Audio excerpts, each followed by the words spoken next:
누가복음 2장 25절부터 35절까지의 말씀을 본문으로 새로운 평안, 새로운 싸움이라는 제목의 말씀을 나눌 겁니다. 오늘 우리가 만나는 사람은 시므온입니다. 여기 오늘 말씀이 펼쳐지는 자리에는 네 사람이 있어요. 하나는 아주 나이 많은 시므온이라는 사람 하나랑요, 그리고 요셉과 마리아가 있고요, 그리고 당연히 아기 예수님이 계십니다. 오늘 여기 본문에 나오는 아기 예수님은요, 한 생후 이제 33일 좀 된 아기 예수님입니다. 어떻게 아냐면 앞에 본문을 보면요, 마리아가 결례를 따라서 하나님 앞에 예배를 드리러 왔어요. 24절 보면 또 주의 율법에 말씀하신 대로 비둘기 한 쌍이나 혹 어린 반구 둘로 제사하려 함이더라 라고 24절에 돼 있죠. 이 제사는 뭐냐면요, 아이를 낳으면, 여자가 아이를 낳으면요, 여인은 부정합니다. 7일 동안 부정해요. 아들을 낳건 딸을 낳건 7일 동안 부정합니다. 그런데 아들을 낳은 여자는요, 33일 동안 그 산혈이 부정해요. 딸을 낳은 여자는요, 며칠일 것 같습니까? 66일이 부정해요. 그러니까 속으로 이거 봐라. 그냥 성경은 무조건 남자고 여자는 뭐 아무것도 아닌 것처럼 그러는구나 라고 생각하시면 하나님의 은혜를 오해하시는 거예요. 그 사회 전체는 아마 남자를 훨씬 더 선호하는 세상이었고요, 여자를 낳은 여자들은 참 이상하죠. 자신이 여자인데도 여자를 낳은 여자들은요, 굉장히 슬퍼합니다. 그냥 땅을 치는 거죠. 그 고생을 했는데 겨우 낳은 게 이게 딸밖에 못 낳은 거예요. 왜냐하면 그 당시가 남자가 너무 중요하고 여자는 사람 취급 제대로 못 받았기 때문이에요. 근데 하나님은 왜 그렇게 남자를 낳은 여자는, 엄마는 33일, 딸을 낳은 여자는 66일이나 부정하다고 합니까? 하나님도 남녀 차별하는 거 아닙니까? 아니요, 그렇지 않으세요. 하나님은 여인들을 사랑하시는 겁니다. 왜 아이를 낳으면 여자가 부정합니까? 아이를 낳는다는 건 부정한 일입니까? 하나님이 뭔가 부정하다고 하는 얘기는 꼭 저주의 이야기는 아닙니다. 아이를 낳은 여인이 7일 동안 부정하다는 건요, 아무도 못 건드려요. 아무도 못 건드립니다. 부정한 건 아무도 못 건드리죠. 심지어 하나님 앞에도 못 나와요. 이 얘기는 뭐예요? 아이 낳고 7일 동안은요, 아무도 건드리지 말라는 거예요. 예배 드리러 가잔 말도 하지 말라는 거예요. 7일 동안 가만히 두시는 겁니다. 그러면 왜 남자 낳은 여자는 33일이고 여자 낳은 아이는 66일입니까? 엄마는?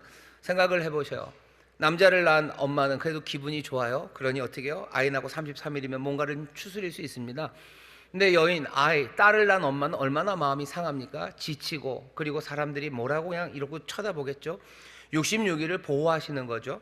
66일, 2달 동안 부정하다, 만지지 말아라, 그냥 가만히 두어라, 하나님이 하시는 말씀입니다. 하나님이 남자 좋아하는 세상에서 정말로 남자만 그렇고 여자는, 아니요, 그렇지 않으셔요. 하나님이 하시는 일이 신묘막측하고요, 우리를 향해서 긍휼과 자비하심이 가득합니다. 여기 있는 이 말씀 처음 시작이 그래요. 아이를 낳고 여인이 33일, 아들을 낳았으니까 33일이 될 때 겁니다. 원래는 아들을 낳고 그 부정한 시간이 끝나면 하나님 앞에 어린 양 한 마리를 바쳐요. 하지만 모두가 다 어린 양을 바칠 만큼 부요하지는 않습니다. 그러면 어린 양을 바칠 수 없는 사람들은 누구를 바쳐요? 산 비둘기 한 쌍을 바칩니다. 비둘기 한 쌍을 바치는데 그것도 만만치 않은 사람들은 그냥 어린 비둘기, 새끼 비둘기 한 2마리 정도 가지고 오면 돼요. 하나님이 그렇게 말씀하셨어요. 오늘 여기 아이를 안고, 이제 33일 된 아이 하나를 안고, 여기 가난한 부부, 어린 양을 바치지 못합니다. 그냥 비둘기 바쳐야 되는 부부가 그 아이를 안고 하나님 전 앞으로 옵니다. 이건 어떻게 보면 굉장한 헌신이죠. 아이를 낳고 얼마 되지 않은 사람이 그 아이를 가지고 하나님 앞에 나와요. 요셉과 마리아는 그러니 경건한 사람들입니다. 하나님 말씀대로 살려는 사람들이요. 그 은혜를 가슴에 안고 말씀대로 사는 사람, 그 사람 요셉과 마리아가 아기 예수를 안고 성전에 왔어요. 성전에는 시몬이라는 사람이 있습니다. 나이 많으셔요. 경건한 사람입니다. 의로운 사람입니다. 모두가 다 알아요. 이 시몬은 성령이 충만한 사람입니다. 성령으로 들은 말씀이, 성령님이 시몬에게 해준 얘기가, 너가 죽기 전에 주 그리스도를 보게 될 거라고, 메시아를 보게 될 거라고, 구약의 그 많은 예언자들이 그렇게 예언했던 기름 부음 받은 자, 이스라엘을 구원할 자, 게다가 온 세상을 구원할 이방의 빛이 되고 하나님의 영광을 나타낼 그 놀라운 그리스도 메시아를 네가 보고 죽을 거다라는 말씀을 들어요. 그러니 항상 이 시몬은요, 성전에서 기다립니다. 그날이 오기를 기다려요. 그런데 요셉과 마리아가 그 아이를 안고 옵니다. 시몬이 봐요. 성령이 감동을 주시는 거죠. 이 아이예요. 주 그리스도를 본다고 하시더니 정말로 주 그리스도를 보게 하셔서요. 시몬은 어떤 그리스도를 기다렸는지 잘 모릅니다. 어쩌면 정말 잘생기고 힘세 보이는 누군가, 아니면 보기만 해도 정말로 지혜가 뚝뚝 떨어지고 저 사람은 그냥 세상의 모든 것들을 다 알 것 같은 그런 사람, 누굴 기다렸는지 모르겠어요. 하지만 여기 꼬마 아이, 그냥 이제 막 태어난 그 아이를 안고 오는데요, 그 아이가 그리스도라는 성령의 감동이 시몬에게 임합니다. 오늘 말씀이 그 얘기예요. 26절입니다. 저가 주의 그리스도를 보기 전에 죽지 아니하리라 하는 성령의 지시를 받았더니 성령의 감동으로 성전에 들어가매 마침 부모가 율법의 전례대로 행하고자 하여 그 아기 예수를 데리고 오는지라. 데리고 온다 그러지만 손잡고 오는 건 아니죠. 안고 오는 겁니다. 그랬더니 28절입니다. 시몬이 아기를 안고, 아기를 달라고 그러는 거죠. 그리고 그 아이를 안습니다. 그리고 하나님을 찬송하여 가로되, 29절부터 32절까지입니다. 들어보시죠. 시몬의 찬송 고백입니다. 주제여, 이제는 말씀하신 대로 종을 평안히 놓아 주시는도다. 내 눈이 주의 구원을 보았사오니 이는 만민 앞에 예비하신 것이요 이방을 비추는 빛이요 주의 백성 이스라엘의 영광이니이다. 아기 예수를 안아요. 그리고 노래하고 고백합니다. 고백의 내용이 주제여, 이제는 말씀하신 대로 종을 평안히 놓아 주시는도다 라고 고백하고 찬송합니다. 이제 놓아주신다라는 이 말이요, 라틴어로는 눅크입니다. 눅크 디미티스예요. 눅크 디미티스라고 찬송해요. 교회는 이 시몬의 노래를요 받아서 항상, 그리고 꽤나 많이 이 찬송을 부릅니다. 이제는 놓아주시옵소서라고 찬송을 불러요. 이제 놓아주신다는 게 뭐가 그렇게 찬송할 만합니까? 이제는 놓아주신다라는 이야기는요, 죽어도 여한이 없다는 겁니다. 이제는 나를 평안히 놓아주시는 거예요. 나는 이제 죽어도 여한이 없어요. 난 이제 더 바랄 게 없습니다 라는 시몬의 고백이에요. 시몬은 그 아이를 보니 더 바랄 게 없습니다. 이 아이는 뭐죠? 하나님의 신실하신 사랑이에요. 하나님의 놀라우신 지혜고 하나님의 능력입니다. 이스라엘의 영광을 가져다 주실 거예요. 슬픔 많았던 이 민족에게 하나님이 영광을 가져다 주실 거고, 정말로 엉망으로 사는 모든 이방인들의 얼굴 앞에 주께서 구원을 베푸시는 그 크신 사랑과 능력과 지혜를 사람 시몬은 이제 보았어요. 그러니 더 이상 여한이 없습니다. 죽어도 좋습니다. 그게 지금 시몬이 고백하는 찬송입니다. 오늘 성탄절에 우리가 이 노래를 함께 부를 수 있다는 건, 여러분들에게 묻겠습니다. 여러분들 이제 죽어도 여한이 없습니까? 80세 이상은 아멘. 우리 꼬맹이들, 너네들 참 그렇다, 그지? 너네들도 마찬가지라고 저는 생각합니다. 아이들도 죽어도 여한이 없어요. 더 바랄 게 없어요. 왜? 내가 그 그리스도를 내가 밤에 안으면, 그 사랑, 그 신실하심, 그 소망을 안으면. 연세 많으신 분들이 인생의 마지막에 부르는 노래입니다. 이젠 죽어도 여한이 없어요. 눅크 디미티스는 교회에서 성탄 때도 부르고요, 또 특별히 언제 부르냐면 이건 저녁에 부르는 노래입니다. 한 개인은 밤에 잠자기 전에 이 노래를 불러요. 이 고백을 합니다. 이제는 놓아주소서. 이제는 내가 평안히 잘 수 있어요. 사실은 잠드는 시간이 굉장히 위험한 시간입니다. 내일 아침에 어떻게 될지 모르죠. 우리가 죽는 시간도 아마 잠자는 시간과 비슷할 겁니다.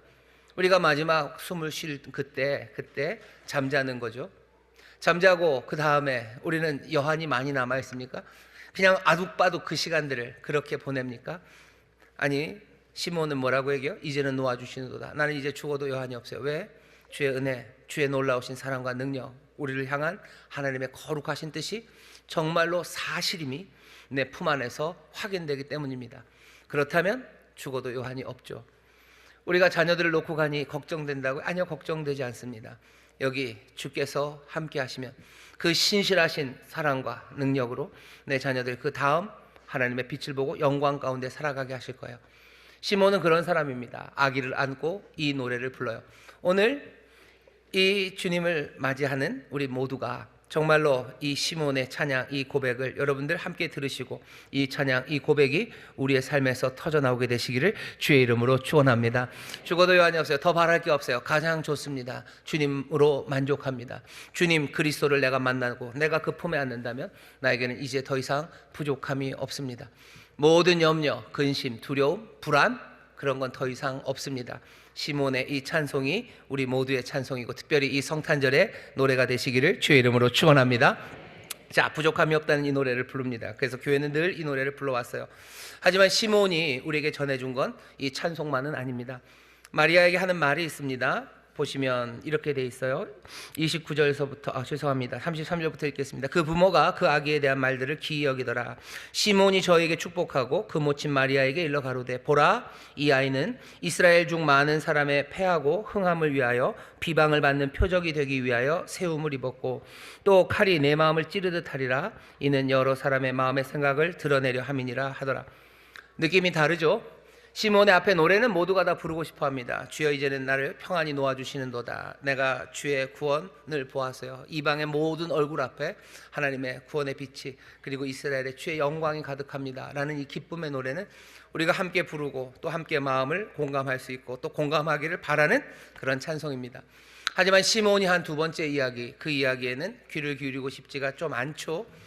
보면 아픈 이야기들입니다.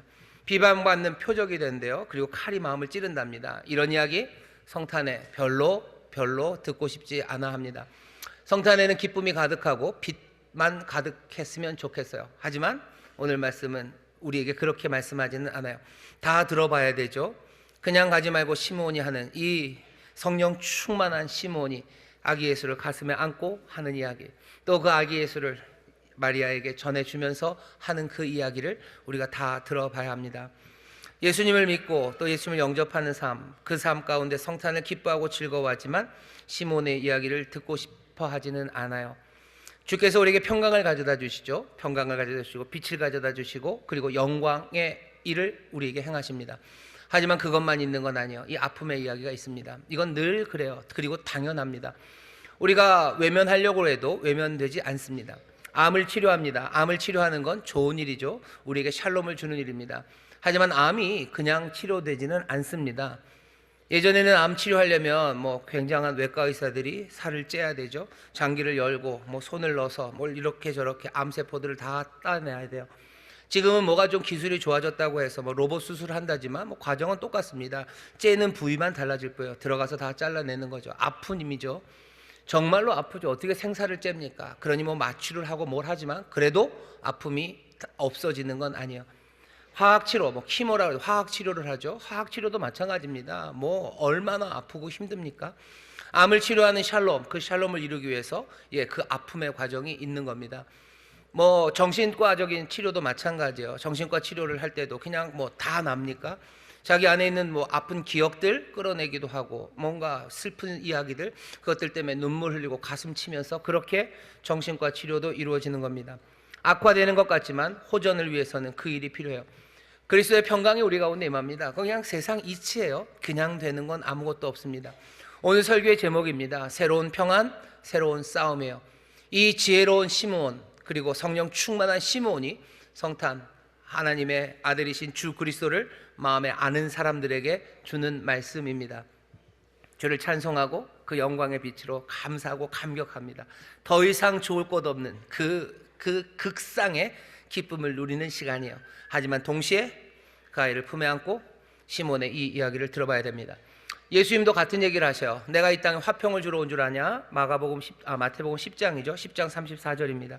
내가 세상에 화평을 주러 온 줄로 생각지 말라. 화평이 아니요 검을 주러 왔노라 라고 말씀하셔요. 예수님이 일부러 세상을 혼돈시키게 하려고 오신 건 아닙니다. 하지만 그 예수님이 오셔서 화평을 만들어가는 그 과정에는 늘 뭐가 생겨요? 사람들 사이에 갈등 그리고 불화가 생겨납니다. 세상에 예수님 말고도 화평, 샬롬을 만들려고 했던 많은 사람들이 있어요. 그 사람들 아무 문제 없이 스무스하게 화평, 샬롬을 만들어낸 사람은 없습니다. 대한민국 우리가 예전에 일제시대 아니면 조선시대에도 샬롬을 만들기 위해서 애썼던 사람들이 있어요. 이순신 장군 샬롬을 만들기 위해서 애쓰시죠. 거기에 아무 아픔이 없습니까? 그럴 수가 없죠. 세종대왕 문화 창달을 위해서 애를 씁니다. 그냥 자동으로 됩니까? 그렇지 않죠. 화평, 평화, 그 샬롬은 그렇게 임하는 겁니다. 아픔과 함께 임하는 거예요. 오늘 말씀을 잘 보시죠. 더 특별하게 말합니다. 시몬이 하는 이야기를 들어보면 먼저는 이렇게 얘기해요. 이 아이는 패하고 흥함을 위하며 비방을 받는 표적 되기 위하여 세움을 입었대요. 그 아기 예수를 전해주는 겁니다. 이제 마리아가 아기를 안았어요. 근데 뭐라 그래요? 이 아기, 네가 안고 있는 그 아기는 세상의 흥함과 패함을 위하고 그리고 비방받는 표적이 되려고 표적으로 어포인트 된 거예요. 표적이 된다라는 거, 비방의 표적이다라고 하며 아기를 안겨줍니다. 비방의 표적이 된다고요? 내가 그 아이를 안고 있는 한 세상의 비방은 나에게 올 겁니다. 왜 그렇습니까? 왜 예수님을 안고 있는데 비방의 표적이 됩니까? 여러분 생각해 보시면 알아요. 예수님의 의 그리고 그 성실함, 그것들을 생각해 보세요. 이 땅에 살아가는 동안에도 예수님 아니어도요, 세상에 정직하고 성실한 사람들이 늘 칭찬받는 것 같지만 그렇지는 않습니다. 빛이 세상에 오면 이 어둠의 세상이 빛을 사랑할 것 같죠? 그렇진 않습니다. 어둠은 빛을 미워합니다. 어둠이 빛을 미워하는 거, 그거 어디서든지 보여집니다. 알바들도 마찬가지요. 어떤 알바가 왔어요. 이놈의 알바가 새로 왔는데 이놈의 알바가 부지런해요. 그러면 같이 있었던 알바들이 다 즐거워하고 행복해야 될 것 같죠. 그러면 좋겠지만 거기 전에 있었던 알바들은, 부지런한 알바들은 아니었어요. 그러면 새로운 알바 오면 어떻게 해요? 긴장하는 거죠. 왜? 자기들도 조금은 더 부지런하게 일해야 될 것만 같은 거예요. 하지만 진짜로 부지런하게 일하고 싶은 생각은 털끝만큼도 없어요. 그러니 어떻게 하는 거죠? 미워집니다. 미워요. 그리고 비방하는 겁니다. 영화나 드라마 같은 데 보면 이렇게 마약 조직을 수사하는 마약 수사팀이 완전히 썩었어요. 그러니 이것저것 뇌물을 받고 그렇게 합니다. 거기에 뭔가 정직한 형사들 한 명 오면, 정직하고 유능한 사람 오면 박수 쳐야 될 것 같죠? 천만에 아니죠. 자기들이 해야 되는 일들을 멈춰야 됩니다. 그러니 어떻게 하는 거예요? 가다가 툭툭 어깨로 치는 거죠. 조심하라고, 너 조심하라고, 지켜보고 있다고 이러면서 자기들이 협박을 합니다. 굳이 예수 그리스도가 아니어도 이 세상에 정직하고 의롭게 살아가는 사람들, 그 사람들은 표적이 됩니다. 자기들의 실상이 드러나는 것, 그것들이 무섭기 때문입니다. 게다가 거기에 예수님처럼 살기 시작하면 어떻게 될 것 같으셔요? 예수님 세상의 여관에 방이 없으셨어요. 아마 우리도 아기 예수를 안고 배에 넣든 아니면 가슴에 안고 이 세상의 방들을 두들기 시작하면 우리에게 열릴 방들은 그렇게 많지 않습니다. 비방의 표적이 된다고 하셨어요. 초대교회를 보시면 그 말이 참임을 알 수 있습니다. 초대교회가 있었던 그 로마 시절에요, 세상에 온갖 종교들이 많아요. 수도 없는 종교가 있고요. 게다가 로마의 황제는 이제 신으로 추앙받기 시작합니다. 가는 데마다 가정마다 수호신이 있고요, 동네마다 수호신이 있고요, 직업들마다 수호신이 있어요. 그러니 뭔가 직업을 가지고 뭘 할래도 다 종교적인 그런 제사를 지냅니다. 예수의 사람들이 거기에 참여할 수 있습니까? 참여하지 못합니다. 그러면 사람들이 어떻게 생각하는 거예요? 의심하기 시작하는 거죠. 쟤들은 뭔가 의심을 품기 시작하고 적의를 품고 그리고 분노하기 시작해요. 분노해서 끝나지 않습니다. 쟤들이 저렇게 하다가 우리가 섬기는 신한테 뭔가 우리가 진노를 받을 것 같죠. 그러니 얘는 위협적인 존재예요. 얘 때문에 우리가 망할지도 몰라요. 그러니 훨씬 더 분노와 미움 그리고 박해는 심각해져 갑니다. 예수 믿는 사람들은 그냥 바로 티가 나요. 이 사람들은 제사도 안 지내요. 이 사람들에게는 신전도 없어요. 이 사람들이 믿는다고 하는 것들은 소위 말하는 종교다원주의 세상에서요, 너무나 다릅니다. 이 사람들은 완고해요. 하라는 대로 하지도 않아요. 자기들이 믿는 걸 따라가겠답니다. 그러니 어떻게 되겠습니까? 눈에 띄기 시작하는 거죠. 눈에 띄는 이 사람들은 눈에 띄어서 박수 받는 게 아니라 눈에 띄어서 어려움을 당합니다. 로마 당시의 상황들을 기록한 기록들을 보면요, 예수 믿는 사람들 호적에서 파집니다. 대한민국에서만 그런 거 아니에요. 우리나라도 복음이 처음 들어왔을 때 호적에서 파버리겠다고, 너 예수 믿으면 호적에서 파버리겠다고, 네가 제사를 안 지내면 너는 호적에서 파버린다고, 이런 일들이 있었죠. 이게 우리나라에서 그냥 갑자기 생긴 게 아닙니다. 로마 때도 마찬가지요. 로마 때도 예수 믿으면 호적에서 파버립니다. 호적에서 파버린다는 건 지금보다도 훨씬 더 우리나라 조선 구한 말보다도 훨씬 더 심각한 문제였어요. 로마에서 호적에서 판다는 건 상속받을 게 없다는 겁니다. 지금은 돈을 다른 데서 여기저기서 벌 수 있죠. 하지만 이 시대에는 모든 재산, 산업은 가정 안에서 이루어지는 겁니다. 그런데 그 가정 안에서 쫓겨나요. 상속받지 못해요. 그러면 내가 가진 모든 것들을 다 잃어버리는 겁니다.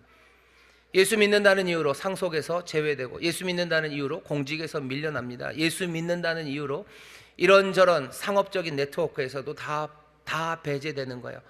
뭔가 조합을 만들어 놓은 거기서 다 빠져나가게 되고, 그러니 어떤 정보도 얻을 수 없어요. 그러니 당하고 그냥 맨 땅에 헤딩하는 것처럼 그리스도인들은 그렇게 살아야 했어요. 신체적인 구타 그런 것도 있었고, 옥에 갇히는 일도 비일비재했습니다. 예수를 가슴에 안고 산다는 거, 마리아가 예수님을 가슴에 안고 있어요. 근데 이 아이는 어떤 아이예요? 패하거나 흥하게 하고 사람들을 나눠놔요. 승리하는 자, 패하는 자로 나눠놓고 비방하는 표적이 되는 그 아이를 가슴에 안고 사는 겁니다. 이 아이를 내가 가슴에 안고 살아요. 그동안에는 뭐가 올겠습니까? 이 아이는 비방의 표적, 그 모든 비방이 나에게 올 겁니다. 초대교회 때만 그런 건 아닙니다. 지금도 점점 더 예수 믿는 사람들, 그 사람들을 사회 질서의 위협으로 보는 나라들이 있고요. 그리고 우리가 살고 있는 이곳도 뭐 점점 더 그런 분위기가 생깁니다. 왜? 예수 믿는 사람들이 위험할이 많지 편협하다고 생각하기 때문이에요. 저 사람들은 고집 세고 완고하고 편협하고 생각이 좁다고. 지금 그런 게 아닙니다. 처음서부터 그랬어요. 아기 예수 그리스도를 품에 안고 있는 사람, 그 사람은 왜? 바로 이 예수가 비방의 표적으로 세움받은 이이기 때문에 그렇게 살아가는 겁니다. 오해는 하지 마셔야 돼요. 그리고 조심해야 되는 게 있습니다. 뭐냐 하면 우리 그리스도인 예수를 안고 있는 나도 부족하죠. 흠이 있죠. 그러니 뭐 위선적이고 옹졸합니다. 사실은 위선적이고 옹졸한 나에게 오는 비방을, 나 때문에 오는 비방을 이 그리스도에게 오는 비방이라고 착각하는 거, 그건 문제가 심각한 겁니다. 내가 치사해서 사람들이 나에게 뭐라 그러는 걸 내가 예수 믿는 것 때문에 그렇다고 오해하지는 마셔요.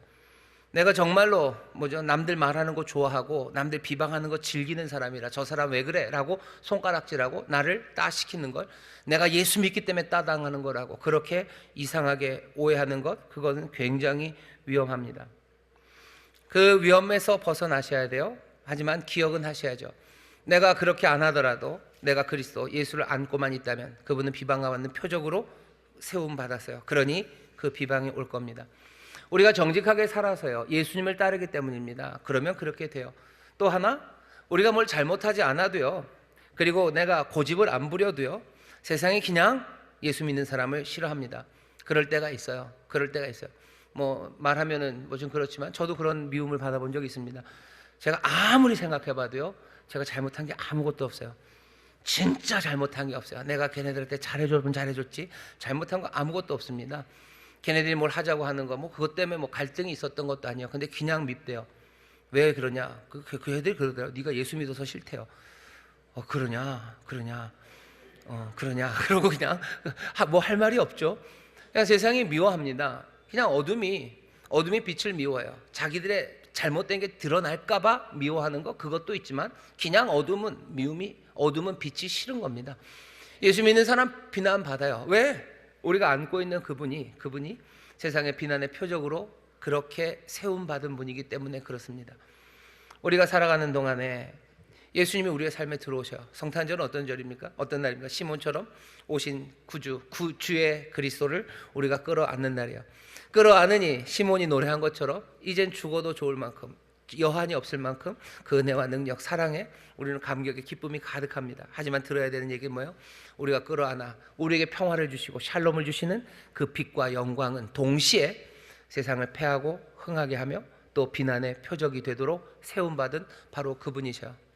내가 그분을 안고 살아가는 동안, 그 평안과 기쁨, 그 은혜 안에 감격으로 살아가는 동안 내 삶에는 그 비난의 표적이 되는 그 일들이 일어납니다.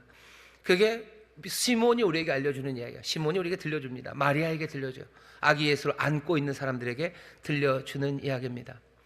그리고 또 뭐라 그래요? 비난의 표적만 됩니까? 아니요, 좀 더 무서운 말이 있습니다. 35절입니다. 칼이 네 마음을 찌르듯 하리라.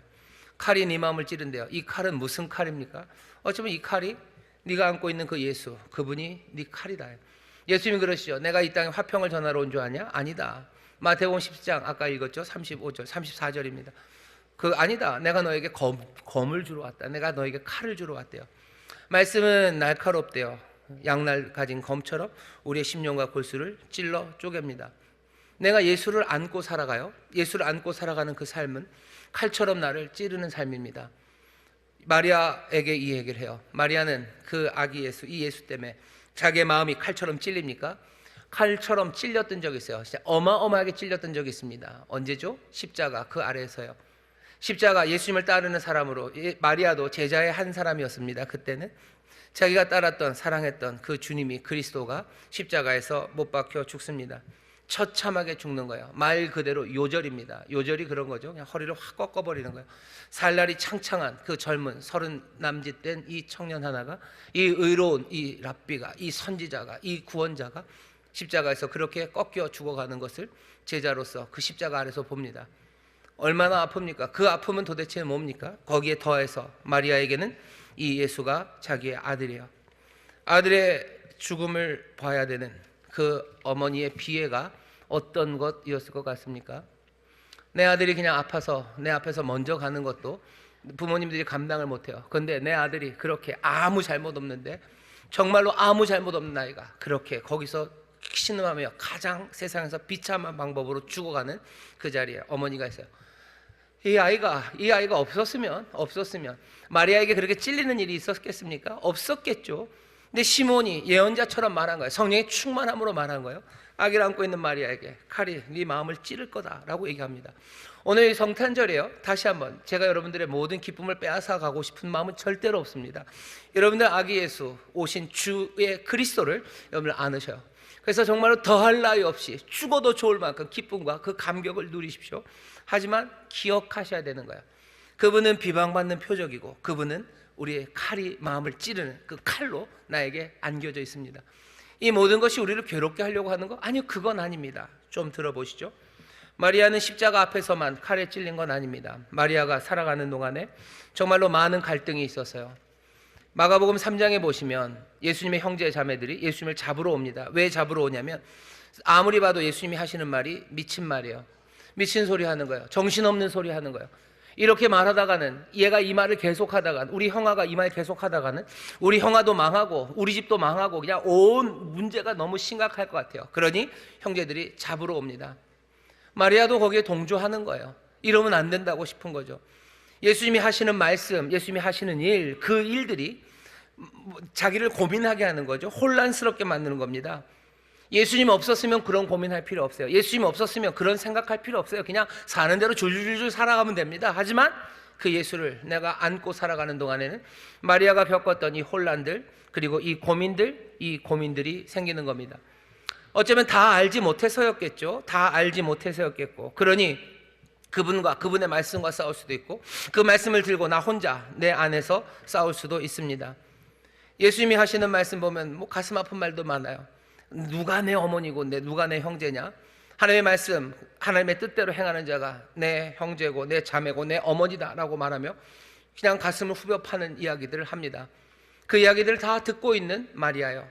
마리아만 그렇습니까? 우리도 예수님을 사랑하는 사람들이라면 이 어려움이 뭔지 압니다. 예수님을 사랑하고 삶에 모시고 살아가는 우리들, 내면에 갈등이 생기는 거예요. 칼이 우리 안에 들어옵니다. 내면의 혼란 그리고 고통이 따라옵니다. 이 이야기를 기억하셔. 내가 주님을 안고 살면 내 안에 평화, 정말로 놀라운 평화가 임합니다. 하지만 동시에 내 안에 싸움이 시작이 됩니다. 예수님을 안는다는 건 그런 거예요. 주의 그리스도는 그런 분입니다. 주님을 안으면 뭐 싸움만 시작됩니까? 아니요, 싸움이 끝나는 것도 있어요. 예수님을 내 안에 안을 때 내 안에 있는 그 싸움들, 씨름들이 끝납니다. 어떤 것들이 끝나죠? 나를 입증하려는 시도들, 그런 거 사라져요. 더 이상 나는 내가 누군지를 내가 확인하기 위해서 내 정체성을 찾아야 되는 그 씨름들 끝납니다. 나는 삶의 의미를 찾으려고 더 이상 분투하고 싸워갈 필요 없어요. 난 삶의 만족을 구하기 위해서 어디서 그것들을 얻으려고 찾아다닐 필요는 없어요. 내 삶의 모든 만족과 의미, 내가 누군지를, 내가 주 그리스도를 내가 안을 때, 내가 영접할 때 나는 그것에 대한 모든 답을 다 얻습니다. 영접하는 자, 곧 그 이름을 믿는 자들에게는 하나님의 자녀가 되는 권세를 주셨대요. 내가 주 그리스도를 영접하고 끌어안는 순간 내가 누군지를 난 이제 다 알아요. 그 놀라우신 은혜가, 신실하신 사랑이, 그 지혜와 능력으로 정말로 나를 자녀 삼으시고 나 안에 선한 것을 주시려는 하나님의 뜻이, 정말로 내가 그 은혜 안에 살아가는 것이 내 인생의 목적이고 내 삶의 의미고 내 삶의 모든 것이 됨을 내가 압니다. 그러니 인생의 방황은 더 이상 없어요. 끝나요. 그것들 찾아가려는 시도들, 그건 없습니다. 하지만 새롭게 시작되는 싸움들, 그 싸움들이 있습니다. 정말로 예수 믿는 사람들, 예수를 영접하는 사람들의 특징이에요. 피할 수 없는 두 가지 특징은, 하나 평화입니다. 그리고 하나는 싸움이에요. 감당할 수 없는 평화, 이젠 죽어도 좋다는 그 시몬의 고백에 그 평안이 있는가 하면 시몬이 말한 것처럼 비방받는 표적이 되고, 그리고 칼로 찔리는 그 싸움이 있는 겁니다. 어떤 아픔, 어떤 싸움일 것 같으십니까? 어떤 싸움이냐면 이 싸움이에요. 하나님의 평화는, 새로 주시는 그 평화는 회개라는 내적 싸움, 그 싸움 이후에 찾아듭니다. 우리 안쪽에서 싸워요. 그리스도를 안으면 나는 회개 그리로 갑니다. 회개는 소독약 같아요. 소독약은 바르면 어떻게 됩니까? 아파요. 굉장히 따갑습니다. 과산화수소, 그거 굉장히 시원하긴 한데요, 무서워요. 따갑기도 하고요. 거기서 거품이 막 일어나는 걸 보면 이러다 살이 터지는 건가? 그러죠. 소독약 바르면 얼마나 아픕니까? 진짜 따갑고 아파요. 하지만 그래야 치료가 됩니다.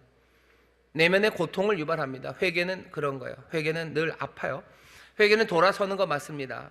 본질적으로 돌아서는 거죠. 하지만 그 돌아섬은 그냥 쉽지는 않습니다. 아프죠.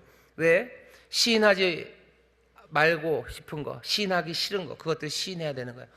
내가 죄인이라는 거 인정해야 됩니다. 내가 잘못 걸었다는 걸 인정해야 돼요. 그게 만만치 않아요. 어떤 사람들은 회개가 쉽다는 사람이 있어요. 그냥 툭 하면 내가 잘못했어. 아프지 않은 회개는 회개가 아닐 겁니다. 김광석이 그래, 너무 아픈 사랑은 사랑이 아니라 그러는데, 한 개도 안 아픈 회개는 아마 회개가 아닐 겁니다. 회개는 아파요. 소독약 바르면 아파요. 거기에 균들이 있으니까 그거 죽여야 되는 거죠. 시인하는 것 있어야 됩니다. 인정하기 싫은 것 인정해야 되는 거죠. 내 연약함을, 내 악함을 인정해야 되는 겁니다. 사람들은 그거 죽기보다 싫어해요. 죽기보다 싫어합니다. 그 죽기보다 싫어하니 어떻게 해요? 평화가 이루어지는 건 죽음보다도 힘든 거예요. 죽으면 죽었지 평화는 이루기 싫은 거예요. 죽고 말지, 그런 말들을 하지 않습니까? 대한민국이 굉장히 어렵습니다. 평안이 없죠. 평안이 없는데 평안은 어떻게 시작됩니까? 회개로 시작돼요. 내면에 이 아픔이 있어야지 시작이 됩니다. 그런데 가만히 보셔요. 아무도 회개하는 사람은 없어요. 아파하면서 잘못을 시인하고 정말로 우리의 악함과 연약함, 그것 때문에 가슴 아파하는 사람, 그 칼이 가슴에 찔리는 사람이 아무도 없어요. 그러니 평안이 이루어지지 않는 겁니다. 왜 예수 믿는 사람들은 문제가 생길 때마다 회개해야 된다고 얘기합니까? 너희들 헛소리 하는 것 아니냐? 아니, 잘 생각을 해보셔요. 회개하는 일, 그 일, 내면에 정말로 칼이 박혀서 우리의 잘못을 인정하고 시인하고 우리의 연약함과 못남을 고백하기 시작할 때, 그때 세상이 바뀌니 우리가 회개하자고 말하는 겁니다. 용서와 화해, 평안, 그것은 그렇게 새로운 평화에 이르는 길은 오직 회개밖에 없습니다. 회개의 고통을 통과하지 않고는 새로운 평안에 들어갈 수 없습니다. 오늘 말씀이 그러죠. 35절, 또 칼이 네 마음을 찌르듯 하리라. 이는 여러 사람의 마음의 생각을 드러내려 함이라. 우리의 마음을 칼이 찌릅니다. 악의 예수 주 그리스도를 품에 안은 사람들, 그 사람들은 찔려요. 회개의 영이 우리 가운데 임하십니다. 평안을 만드시기 위해서 예수님이 일부러 우리를 찌르셔요. 그러니 어떻게 해야 됩니까? 아픔이 싫으면 도망가야 되죠. 칼을 피해서 도망갑니다. 아니면 어떻게 해야 돼요? 그냥 예수를 버려야 되죠. 주 그리스도를 버리면 됩니다. 그러면 찔릴 일 없어요. 버리고 그냥 마음대로 살면 돼요. 하지만 거기에는 동시에 그 주시는 평안도 없어요. 이젠 정말로 죽어도 여한이 없다는, 세상에 없는 그 기쁨과 평안, 그건 없습니다. 우리에게 평안을 주시느니 그분은 칼이 되어 우리를 찌르셔요. 회개의 아픔, 그 아픔 너무 두려워하지 마십시오. 우리를 죽이려고 찌르시는 게 아니에요. 살리려고 찌르시는 거예요. 우리에게 평안을 주시려고 찌르시는 거예요. 그러니 여러분들 도망가지 마시고 예수를 버리지 마셔요. 주가 주시는 말씀을 마음으로 끌어안으셔요. 여러분들 의사가 찌르는 메스입니다. 그 칼을 피해요? 그럴 수는 없죠. 그죠? 수술하다가 됐어요. 그럴 수는 없지 않습니까?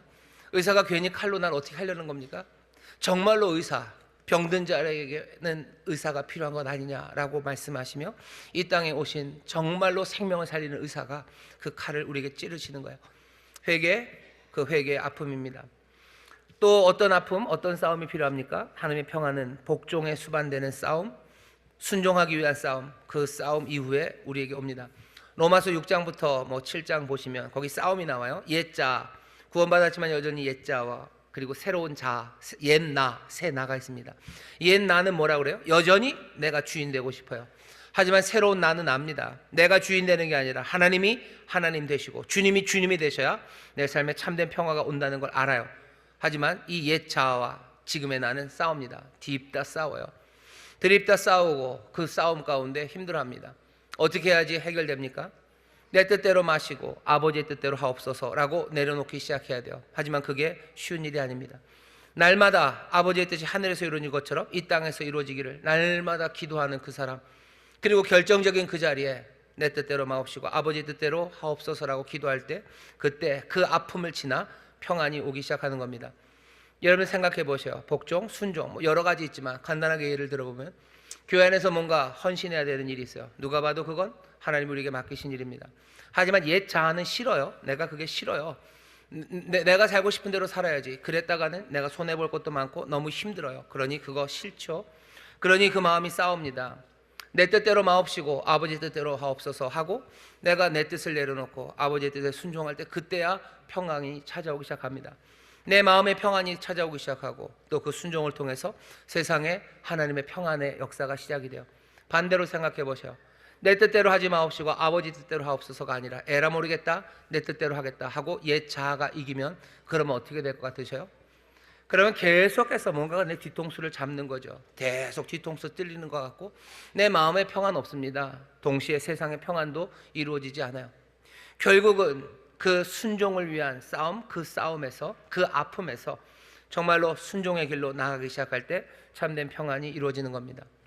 아기 예수, 주 그리스도를 마음에 안는 사람, 내 가슴 안에서 이 아기는 내가 우쭈쭈하고 얼레얼레하는 그 아기는 아니에요.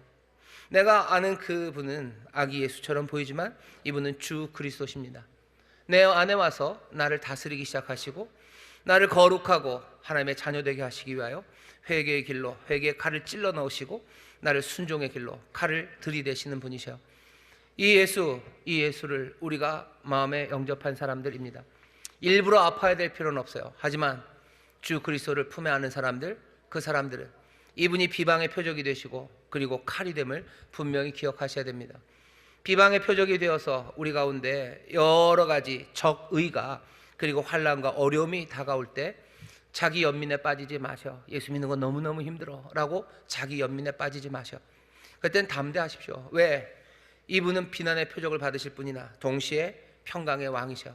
이 모든 비난의 표적 그리고 이기고 지는 자를 나누는 그 일을 통해서 이 왕이 세상을 새롭게 하실 것, 이 싸움의 궁극적인 결과가 정말로 영원한 평강과 기쁨 그리고 하나님의 영광임을 여러분들 기억하시며 자기 연민에 빠져서 이게 뭔가, 예수 믿는 게 이게 뭔가 라고 여러분들 너무 슬퍼하지 마셔. 승리할 놀라운 주 그리스도를 우리가 안고 있는 겁니다. 도망가지 마셔. 버리지 마셔. 제발. 그 주님 버리고 도망가는 사람 얼마나 많습니까? 비방의 표적이 되기 때문에 도망가는 사람 얼마나 많아요? 내가 예수를 버리면 괜찮을 겁니다. 예수를 버리면 괜찮을 거예요. 하지만 그 귀하신 빛과 영광, 그런 것도 누리지 못할 겁니다. 주께서 우리에게 칼로 찌르실 거예요. 칼로 찌르십니다. 감당하기가 쉽지 않아요.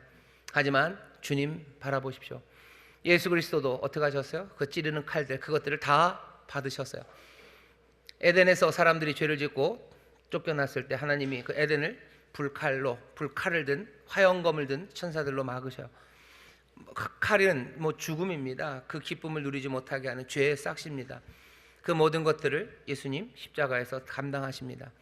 하나님으로부터 버림받으면서까지 홀로 그 칼을 다 감당하신 분이셔요. 우리는 혼자는 아닙니다. 그 주님께서, 평강의 주님이 우리와 함께 하시며 그 칼 맞는 자리에 우리를 도우셔요. 우리가 회개하는 그 자리에 주님이 도우셔요. 내가 순종하는 그 자리에 우리를 도우셔요. 이 칼 맞아 아파하는 시간에 소망을 품으시고, 여러분들 도망가지 마십시오. 마리아에게 시몬이 칼이다 라고 얘기했을 때, 네 마음을 찌르는 것 같을 거다 했을 때 마리아가 난 싫어요 그러고 이 아이를 버리고 갑니까? 그럴 수는 없죠. 맞아야 되는 그 칼 앞에 예수님 도망가십니까? 아니요, 도망가지 않으시죠. 그 순종을 위해서, 또 그 돌아섬을 위해서 예수님은 그 모든 것들을 다 감당하셨습니다. 우리는 지금 성탄의 놀라운 은혜 앞에 와 있어요. 다시 한번 말씀드립니다. 여러분들에게 성탄의 기쁨을 빼앗아 가고 싶은 생각은 전혀 없어요. 아기 예수, 그 놀라우신 주님을 안으시고 평강을 누리셔요. 그리고 어떻게 하셔요? 이 아픔들이 이 평강을 이루실 것을 여러분들 기대하십시오. 오늘 들려지는 소식은 좋은 소식이에요. 더 이상 좋을 수 없을 것 같고 더 바랄 바가 없는 그 만족과 그 놀라운 충만함이 우리 가운데 가득합니다. 함께 격려하며 주님 바라보며 그 아픔들, 비난도 두려움 없이 감당하고 찌르는 칼 아래 회개하시고 더욱더 순종하시며 여러분들 평강의 길을 걸어가십시오. 그러면 그 밤에 우리는 여기 이 시몬처럼 더 이상 바랄 게 없다고, 더 이상 바랄 게 없다고, 난 오늘 죽어도 그냥 기쁨과 소망만 가득하다고, 그렇게 하나님의 놀라운 빛, 그 생명을 누리며 살아갈 수 있습니다. 오늘 이 성탄, 이 주님을 함께 영접하시고 기뻐하는 여러분 되시기를 주의 이름으로 축원합니다. 기도하겠습니다. 하나님 감사합니다. 새로운 평안 주십니다. 새로운 싸움도 우리에게 들려주십니다. 평강을 주시려는 선물입니다. 주 안에서 주를 품으며 이 길 걸어가오니 성령님 우리를 도와주옵소서. 감사드리며 예수님 이름으로 기도하옵나이다. 아멘.